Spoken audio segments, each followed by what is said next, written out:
আগামীকাল বৃহস্পতিবার থেকে শুরু হতে যাচ্ছে শিল্প ও বাণিজ্য দপ্তরের উদ্যোগে আয়োজিত ডেস্টিনেশন ত্রিপুরা বিজনেস কনক্লেভ 2026। এই গুরুত্বপূর্ণ ব্যবসায়িক সম্মেলনকে ঘিরে ইতিমধ্যেই রাজ্যের উৎসব মুখর পরিবেশের সৃষ্টি হয়েছে।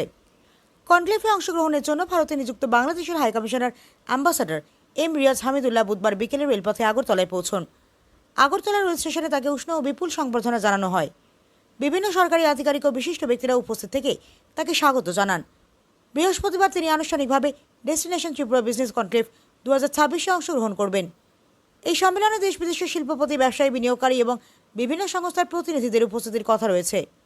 শিল্পায়ন, বিনিয়োগ বৃদ্ধি, বাণিজ্য সম্প্রসারণ এবং সীমান্ত ভিত্তিক অর্থনৈতিক সহযোগিতা নিয়ে একাধিক গুরুত্বপূর্ণ আলোচনা হওয়ার সম্ভাবনা রয়েছে। বিশেষজ্ঞ মহলের মতে এই কনক্লেভ ত্রিপুরা ও বাংলাদেশের মধ্যে বাণিজ্যিক সম্পর্ককে নতুন গতি দিতে পারে। বিশেষ করে আন্তর্জাতিক সীমান্ত বাণিজ্যের ক্ষেত্রে নতুন সম্ভাবনার দ্বার উন্মোচিত হওয়ার আশাবাদ প্রকাশ করা হচ্ছে।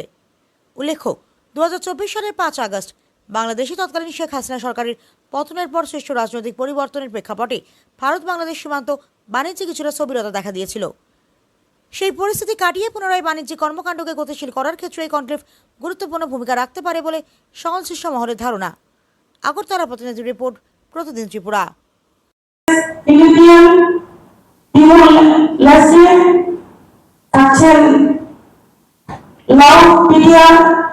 থাকছেন কাজাখস্তান, থাকছেন চিলি, নেপাল, উজবেকিস্তান, থাকছেন সাউথ আফ্রিকা, থাকছেন মালদ্বীপ।